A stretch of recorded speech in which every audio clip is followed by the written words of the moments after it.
आपल्याला कुठेही बाहेर जायचं असलं तरी आपण आपल्या कपड्यांचा, दागिन्यांचा जितका विचार करतो तेवढा नक्कीच आपण आज कुठली बॅग कॅरी करणार आहोत याचा तर नक्कीच विचार करतो, बरोबर ना?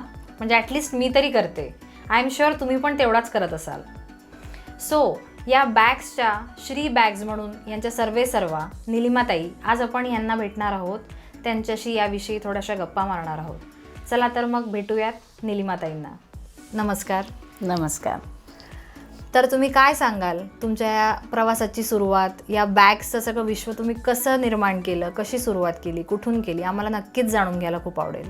ॲक्च्युली मला लहानपणापासून ना शिवण्याचा खूप म्हणजे I am fond of stitching. आणि आई माझी मी जेव्हा लहान होते त्यावेळेस माझी आई शिवणाचे क्लासेस घ्यायची डिप्लोमाचे. तर तेव्हापासून ते लहानपणापासून माझ्या डोक्यात मशीन, दोरे, कापड हे सगळं होतं. आणि मग मी नंतर मग ग्रॅज्युएशन केलं, त्याच्यानंतर सर्व्हिस पण केली. पण मग माझ्या कुठेतरी लक्षात आलं की अरे आपण जितका डेडिकेशनने जितका वेळ आपण सर्व्हिसला देतोय तितका जर आपण आपल्या बिझनेसला दिला तर एकतर आपल्याला त्याचा आनंद पण असेल आणि दुसरी गोष्ट म्हणजे आपण त्याच्यात जास्त समाधानाने अर्न करू शकू. खरी गोष्ट आहे. म्हणून मग मी परत माझ्या सासूबाईंची मशीन होतीच. मग मुलगा लहान होता तर सासूबाईंच्या मशीनवरती मी सुरुवात केली थोडं थोडं शिवायला. पण मग परत वन्स अगेन हे लक्षात आलं की अरे जे आपण शिवतोय, म्हणजे मी आधी ब्लाऊज किंवा ड्रेसेस असं शिवायची, पण ते शिवणारे पण अगदी गल्लीबोळातून आहे. मग मग त्यातून काहीतरी वेगळं करायचं. म्हणून मग मी ते वेगळ्या दृष्टिकोनातून बघत होती. तर माझ्या एका रिलेटिव्हकडे मला एक ज्वेलरी बॉक्स मिळाला. अच्छा. तो ज्वेलरी बॉक्स मी बघत होते की अरे हे आपण शिवू शकतोय असं. मग मी तो अगदी रॅन्डम असं काहीतरी घरातल्या वस्तू वापरून थोडीशी चेन हे ते करून शिवला आणि एक गिफ्ट दिला. तर त्या व्यक्तीला पण तो इतका आवडला की ती मला म्हणाली, वहिनी तुम्ही हे खूप छान करू शकता. मग मी ते त्याच्या शोधात होती की याचं मला कुठेतरी पॉलिशिंग करून मिळेल का असं. मग म्हणून मी एक कुठेतरी क्लास वगैरे असेल का. मी क्लास केला, पण माझा मुलगा तेव्हा अगदी 6-7 महिन्यांचा वगैरे होता. तर त्यामुळे मला अगदी 2-3 महिने जायला मिळालं. पण ती डोक्यातनं तो किडा काही गेलेला नव्हता माझ्या. मग मी हळूहळू कुठेतरी काहीतरी पेपरमध्ये बघ, त्यावेळेस काही यूट्यूब वगैरे हे ऑप्शन नव्हते. मग पेपरमध्ये बघ, इकडे बघ, तिकडे बघ, असं करून करून मी छोटी छोटी सुरुवात केली. मग मिस्टरांनी लॅपटॉप घेतला. त्या लॅपटॉपवरती त्यांनी मला यूट्यूब शिकवलं.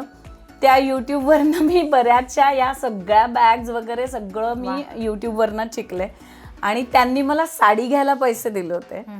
गेले मी साडी घ्यायला, पण ते बॅगच्या मटेरियलचं दुकान मला दिसलं आणि मी अशी कन्फ्यूज झाले, अरे मला साडी घ्यायची आहे की मला हे घ्यायचं आहे असं. आणि शेवटी माझं पॅशन वन झालं तिथे आणि मी तिकडे गेले. तिकडनं मी थोड्या ॲक्सेसरीज, आणि त्यावेळेस मला ते खूप महागात पडलं होतं. पण माझ्या हे लक्षात आलं की अरे हे मला असं वाटतंय महाग, पण मी त्याच्या 4-5 वस्तू केल्या छोट्या छोट्या, आणि त्या जेव्हा विकल्या गेल्या तर ते एक 500-100 रुपयाचं मटेरियल, जे 500 रुपये मला साडीसाठी मिळालेले होते, त्या 500 रुपयाच्या मटेरियलमध्ये मी ज्या बॅग्स बनवल्या त्या 800-900 रुपयापर्यंत माझ्या गेल्या. म्हणजे मला 300-400 इझी अर्न करू शकते मी त्याच्यात, हे माझ्या लक्षात आलं. आणि मग तिथून मग ते आपल्याला असं सगळं असं म्हणतात ना की पुरी कायनात तुम्ही मिलाने में जुट जाती है, त्या प्रकारे असं काहीतरी झालं की नाही, हां इथे हे मिळतंय, हां इथे हे मिळतंय, इथे मिळतंय. असं करून करून मग मी यूट्यूबवरती बॅग्स वगैरे शिकली, पर्सेस शिकली, जे मला इथे कोणीही शिकवलं नाहीये. अच्छा, म्हणजे तुम्ही प्रशिक्षण घेऊन असं प्रॉपर प्रशिक्षण माझं कसलंच नाहीये. म्हणजे एक युट्यूबवरनं सुद्धा एक स्वतःला शिकणं, स्वतःला अपग्रेड करून मग तुम्ही या सगळ्या गोष्टींची सुरुवात केली. एक्झॅक्टली. तर थोडक्यात एक साडी विकत घ्यायला जाणारी गृहिणी आज एक उद्योजिका झालेली आहे, हे आपण नक्कीच म्हणू शकतो. अजून एक प्रश्न मला विचारायचा होता की तुमच्याकडे जे कोणी कस्टमर्स येतात त्यांच्या काय एक्झॅक्टली एक्सपेक्टेशन्स काय असतात, म्हणजे त्यांना कशा बॅग्स हव्या असतात? एक्सपेक्टेशन्स आहे ना अकॉर्डिंग सीझन असतात. अच्छा अच्छा. म्हणजे जसं की आता दिवाळी आहे, बरोबर, तर दिवाळीत तुम्हाला साडी बरोबर किंवा तुमच्या सूट बरोबर कॅरी करायसाठी ट्रेडिशनल पाहिजे. आणि आमचा तर तो एक USP घोषवाक्य आहे की traditional bag with modern touch, modern bags with traditional touch. हो, कारण मी हीच ती बॅग बघत होती मग अशी की अगदी पैठणीची हो, दिसते. ही पैठणीची बॅग आहे आणि ह्याला पण हँडल वगैरे म्हणजे असं कॅरी पण करू शकता तुम्ही ही साडीवरती पण घेऊ शकता, ही तुम्ही ड्रेसवर पण कॅरी करू शकता किंवा तुम्ही जीन्सवर पण कॅरी करू शकता. ही सुंदर बॅग आहे आणि अशा प्रकारे आपल्याकडे खणाच्या पण बॅग्स आहेत. हे आहेत. त्याच्यानंतर आपण गणपतीमध्ये फॅब्रिकचे लोटस बनवले होते गणपती बसवायला गौरींसाठी, ते 4 साईजमध्ये होते. नंतर आपले वॉल हँगिंग आहेत, आपल्याला आता दिवाळीला लागतात. तर दिवाळीसाठी आपण तोरण असतात, तोरण पण असतात आपल्याकडे आणि मजबूत टिकाऊ गोष्टी असतात. सगळ्या शिवलेल्या असतात, नुसत्याच चिटकवलेल्या नसतात. बाजारातून तुम्ही आणायचं, नंतर ते घरी आल्यावरती तुम्ही जेव्हा वापरायला काढता त्यावेळेस त्याचा बोजवारा वाचतो.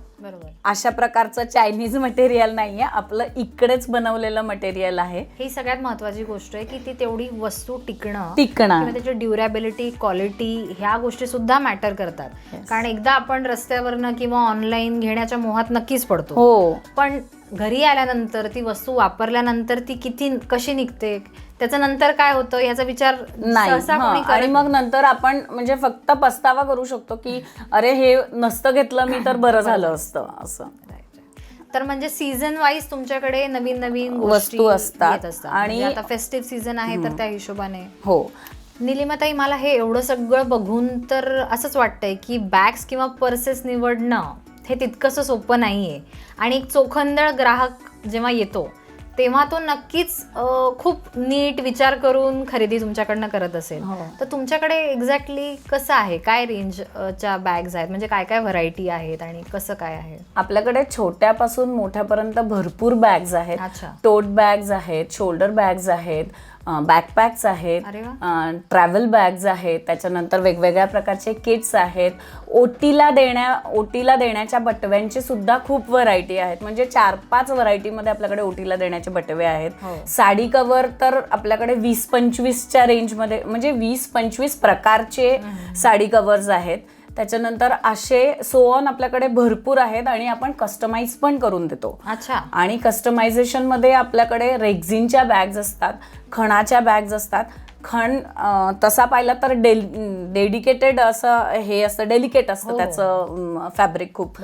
मग त्याला आम्ही छत्री कपड्याच्या किंवा अम्ब्रेला मटेरियलमध्ये आतमध्ये लाइनिंग टाकून आणि छान त्याला पॅकिंग वगैरे देऊन व्यवस्थित कस्टमाइज करतो. त्याच्यामुळे त्याची ड्युरेबिलिटी वाढते आणि दिसायला पण छान दिसतं. म्हणजे ट्रेडिशनलची हाऊस पण होते आणि ते टिकाऊ पण राहतं. कारण खणाच्या वगैरे घेतल्या ना तर बऱ्याच जणांचं हे असतं की अरे नाही याचे तर धागे दोरे निघतायत किंवा काय, तर असं होत नाही.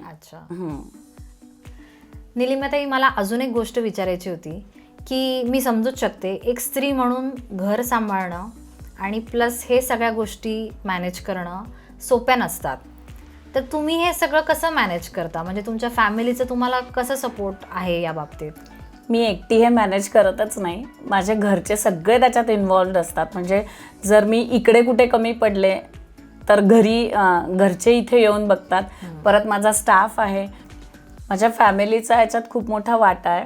म्हणजे जर मी कुठे कमी पडले घरात काही करायला वगैरे तर सगळे करून घेतात. माझे मिस्टर आहेत, माझा मुलगा आहे, माझे सासू सासरे आहेत. सासूबाई आता नाही आहेत, पण खरं तर त्यांच्या सपोर्टनेच मी हे इतकं सगळं करू शकले. माझ्या मामे सासऱ्यांनी त्यांनी माझा हा फ्लॅट दिला की तू इथे कर तुझं, म्हणून मी एवढं सगळं करू शकले. नाही तर आपल्या एका छोट्या म्हणजे आपल्या राहत्या घरात आपण करू नाही शकत एवढं. आज ही सगळं फॅमिली जी तुम्हाला सपोर्ट करते, मला वाटतं त्याचंच फळ आहे की तुम्ही आज इतक्या सक्सेसफुली सगळं हे काय हँडल करतायत आणि तुमची क्रिएटिव्हिटी तुम्ही रोज जे काय दाखवतायत हे सपोर्ट शिवाय शक्य नाही. तुम्हाला फॅमिली सपोर्ट मिळाला, you are really lucky. Yes. Bags विषयी आपण इतकं सगळ्या गोष्टी जाणून घेतल्यात, पण मला अजून एक गोष्ट विचारायची होती की जे आपण ड्युरेबिलिटी विषयी बोलतोय, जे मार्केटमध्ये आज सगळीकडे सगळ्याच गोष्टी सगळीकडे मिळतात, पण तुमच्याकडे ज्या गोष्टी आहेत त्या काही आहेत का तुमच्याकडे दाखवण्यासारख्या? हो, दाखवतो. मी हे एक तुम्हाला दाखवते. ही टोट बॅग आम्ही बनवलेली आहे.